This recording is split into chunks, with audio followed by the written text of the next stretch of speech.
Good blessed Saturday morning, January the 14th, 2023. It's about 11:30 a.m.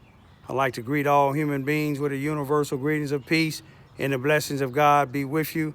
It doesn't matter what your political, philosophical, personal, nor your religious beliefs may be. Doesn't matter whether you're the richest to the poorest person on the face of this earth. Doesn't matter whether you are the proclaimed toughest to the proclaimed weakest person on the face of this earth. It doesn't matter if you're my family, friends, nor my proclaimed enemies. It doesn't matter whether you like me or dislike me. It doesn't matter whether you like what I put on social internet or not. That's your prerogative. You have so many different rights to the United States Constitution to do and think as you please, long as it's in an orderly, non-violent manner. Today, what I want to talk about, I got my little laboratory up concerning my son's death, and we're going to talk about some DNA, speak about how the law enforcement officials in Idaho, how they caught the individual that killed those students in Idaho by some DNA was left on a knife sheath. I think I'm pronouncing this right. I believe it's Sheath. But I want to show you something concerning DNA left on my son's belt and a few other things that should have been done in my son's death investigation. But let me go to my little laboratory and just follow. And if any of you all have ideas, me and my daughter welcome you all. But those of you all, you ignorant individuals that have your ignorant comments concerning my son and me, keep them to yourself. Every now and then I let y'all get me off track when you say something negative about my son. I may play the dozens with you, which I'm trying not to do that. I thank God for my two youngest daughters. Yesterday, they took time to take me to Cape Girardeau, Missouri, to Olive Garden, which they did last year for my birthday on January the 15th, 2022. But by both of them have to work tomorrow on January the 15th, 2023. They decided to take me yesterday, and I appreciate them. I love them. Let me get to my laboratory, y'all. All right, I'm going to kind of start off with this Illinois State Police Division of Forensic Science. The report they gave back to the Carbondale, Illinois Police Department is dated October the 19th, 2021. You all know the Carbondale, Illinois Police Department closed their death investigation on my son. I believe it was August the 7th, somewhere around there, August the 7th, 2021. And Sergeant, his name here, Jared Dunnigan, he was the lead investigator, I'm assuming. They had about 7 or 8 of them on there. But according to their paperwork, he walked it, his findings, his completion of my son's death investigation, took it from Carbondale, Illinois Police Department to the Jackson County, Illinois Prosecuting Attorney's Office in Murphyboro, Illinois, to Joseph Joe Cervantes' office, which he concurred with them. But you see, August and October, you see, you got 2 long months that they concluded before my son's, all of the agencies had even came to their conclusion. But let's get to the point here. This is some of the items. There's 6 items that the police department sent to the Illinois State Police crime lab, a forensic lab. And the first one, 1A, says what did it say here? It says sample from a sealed manila envelope containing a standard from Bryan Johns, I'm assuming a standard blood type. Number 2 here says sample sealed BPB containing right and left fingernails. 2B says sample from sealed BPB containing right and left fingernail clippings from victim, my son Bryan. And number 3 here it says, listen to what it says though. It says sample from sealed white envelope containing squabs, keyword, said to be from the belt number 1 knot. And then here it is, number 4, it says from the sealed envelope, sealed white envelope containing squabs said to be from belt number knot 2. Number 5A, sample from the sealed white envelope containing squabs said to be from belt number 3 buckle to a second rivet. And number 6 here says sample from sealed white envelope containing squabs said to be belt number 4 second rivet to the end. Now, is all of these is saying said to be. They saying said to be. So they didn't send the belt. We're going to get to that in a minute.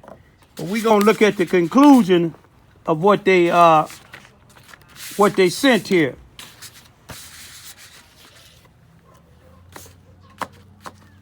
Now, we don't need to look at the, I'm going to bring it down a little bit. We don't need to look at the number 1 and 2, the fingernails, but we're going to look at 2B. No, that's samples. We're going to look at 3 here.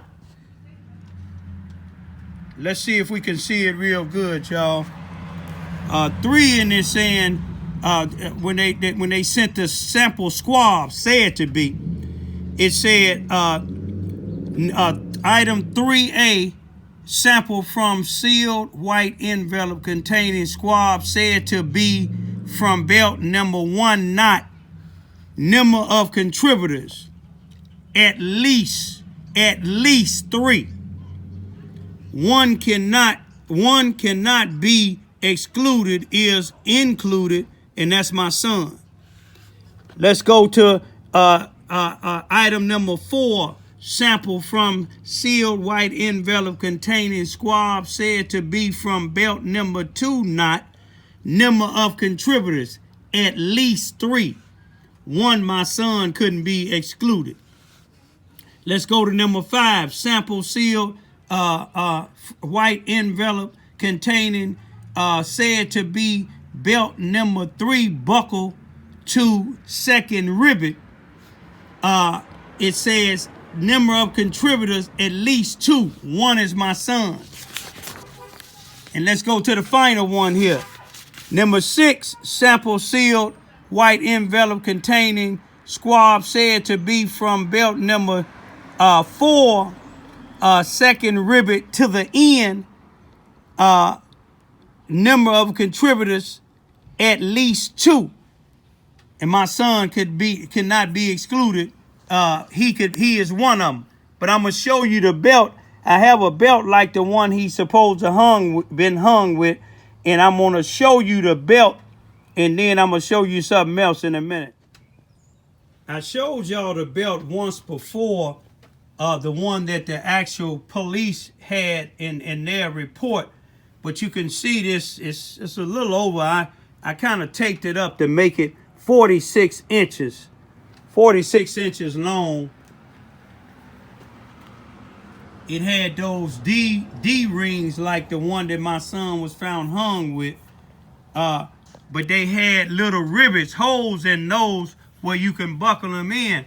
Now, DNA was found up and down here, you know, because somebody tied the knot. They claim he did. Tied this here at the end and tied it in 2 knots. if you tie it in 2 knots and you fold this thing up some, we'll just give it a couple of, we'll give him the benefit of the doubt, which we know will be more than that. But then this thing would be like about 34 inches and it's taken off almost 12 inches. So we know if my son hung himself, it would have been just about impossible the way he was. But my thing is, the DNA that they found on the DNA that the law enforcement found on this particular belt, it makes me think about how they caught the individual in Idaho who stabbed these students to death, but he left the item that it goes in, the sheath. He left it in there. Now, this would be considered somewhat like a sheath. This is a knife, a safety case almost. Let me see if I can get it out of here. It ain't. I mean, it's a knife. He stabbed him and he left. He left the sheath. This here could be considered a sheath. When you know martial arts, you have all type of things. But let me open it up for you right quick. Let me try to get it open here. There we go.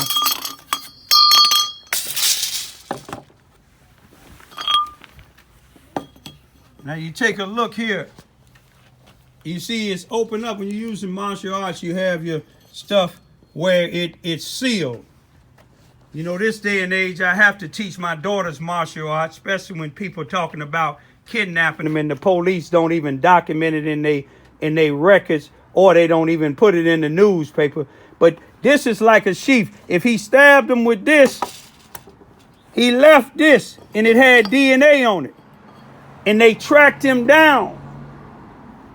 You see, had he not left this, they might have not been able to track him down. So if they can track him down with this, surely the police department in Carbondale should have sent the whole belt. If the police wouldn't have never told the Carbondale, Illinois police that my son committed suicide prematurely, you see what I'm saying?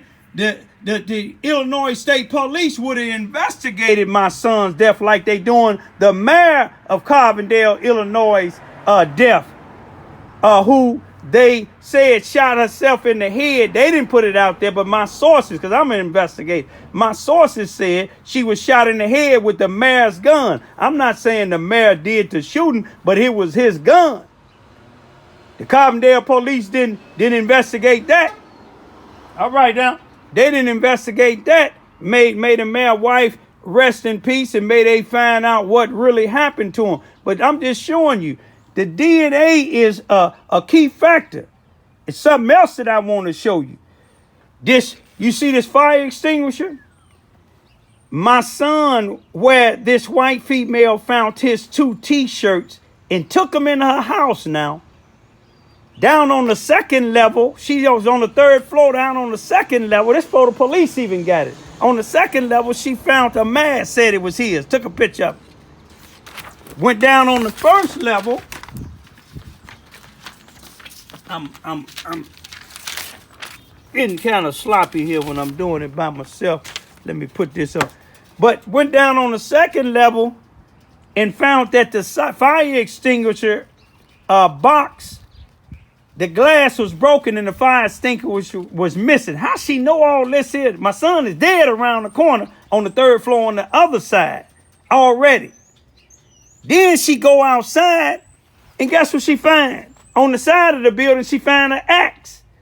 We seen video coverage on the 19th of March 2021 with my son knocking on a lady's door with an axe in his hand. You can see the bottom part, but it was new. It was light brown. This was about 24 minutes after midnight on the 19th. Man, let me show you how strange and mysterious this is. A block or two away from where they seen him at that night, guess what? This female found this axe, but guess what that axe had on it? It had gray duct tape all the way up to here. Now, if the police was really interested, like they was in Idaho, like the police was in Idaho, with that sheath that was left behind, if they seen him with an axe and a little bit after midnight, it didn't have duct tape on it then, and it got duct tape on it now, they would want to know what fingerprints is up under that duct tape, what fingerprints is on that duct tape. That's if they was really concerned. If he broke the fire extinguisher box, which there's no injury to show that would coincide with him breaking the glass with the, they claim he might have did it with the axe. That's what they claim. But what fingerprints was on this here? That didn't go to the Illinois State Police lab. This didn't go to the Illinois State lab. The belt didn't even go to where it was hung on. Only squabs went there. They wasn't trying to find it. They was trying to cover something up. But let me show you something here. The T-shirts that my son had, if the girl took them inside of her house, at the time she claimed she found it, first she said she found them outside of her door at 8 o'clock in the morning. Next time she said, after my videos, she said that she found it at 11. And what made her think that she knew she found it at 11 o'clock is because she was going downstairs barefooted now to go meet the Walmart people that bring you food when you order food. Now, this is a Mr. Winter. What person with their right damn mind going downstairs from the third floor to the first floor to go outside in March of 2021, March the 19th, when it's freezing cold outside?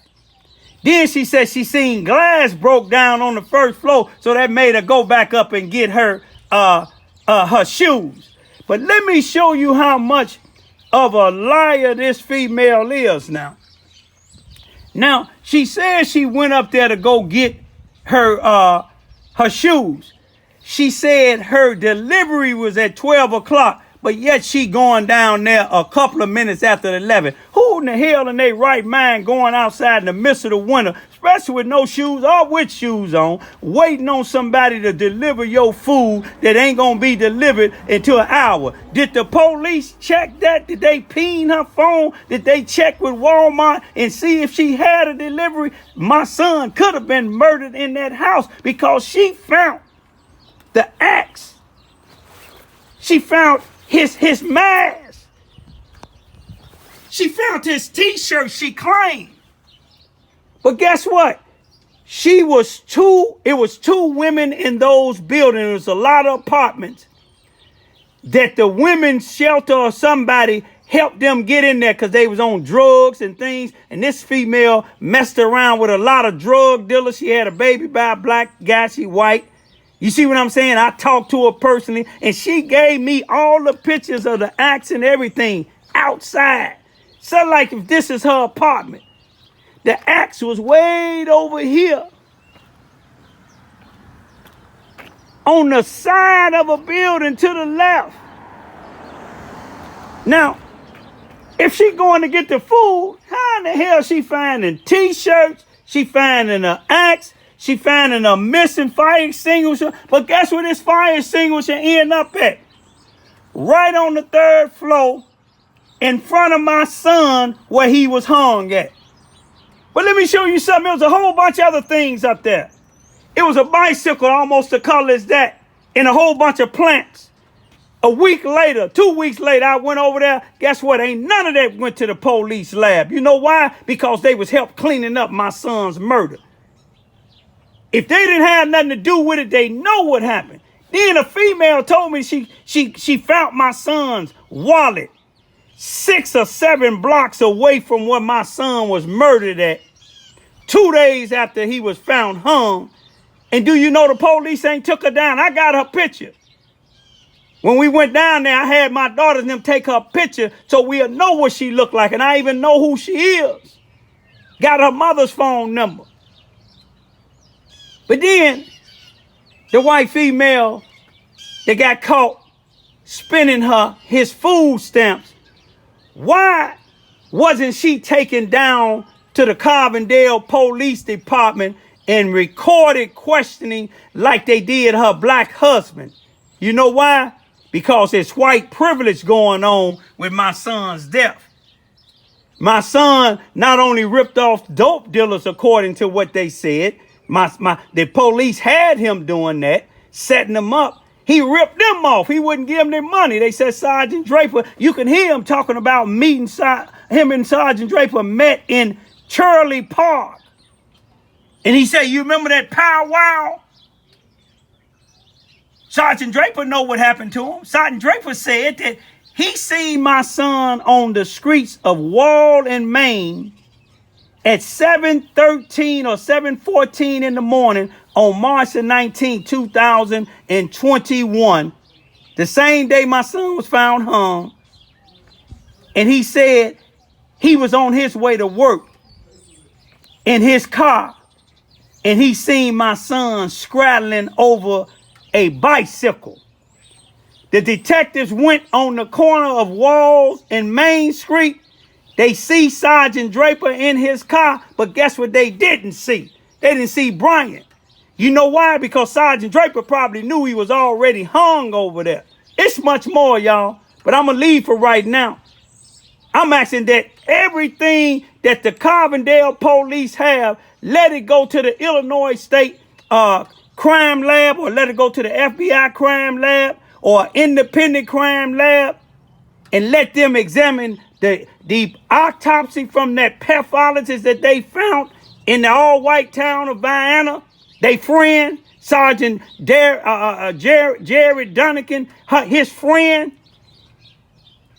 Let us get a special prosecuting attorney, because Joseph Cervantes told me when I went up there to talk to him before they even came with the conclusion of my son's death investigation, when I told him about Michael Valent and his wife, Kathy Valent, Babcock was spending my son's food stamps. He said, everybody do that. He said, you want me to arrest them for that? I said, it's a crime, man. But then they were spending it before he died and after he died. They was misusing other homeless people.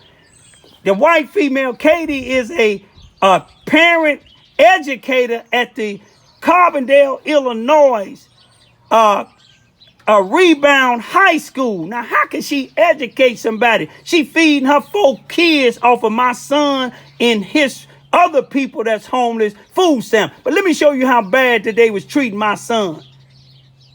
Michael Valent, been to the penitentiary 17 and a half years, drugs and murder. He told me personally that when they interviewed his wife at her job, they didn't record it. They asked her, do she think Mike murdered my son for meth? Ain't that something?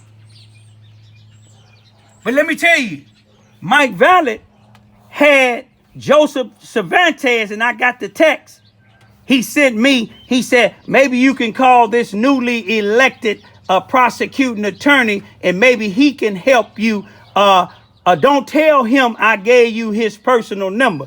Who would give you the personal number? But you got to be close. That's why they ain't prosecuting him, and they ain't prosecuting the white school teacher, not just because she white, because Linda Flowers, the black NAACP president there, is on the commission that elects the chief of police, on the commission. You see what I'm on the board of the school of Carbondale. But I'm going to leave it right there. Let's get a DNA. Let's get all of that. They should go in that apartment at that white girl, because she mysteriously moved out and didn't even tell the people she was gone. She was following my YouTubes. I was getting too close. Let's get some DNA on everything, y'all. Peace be still.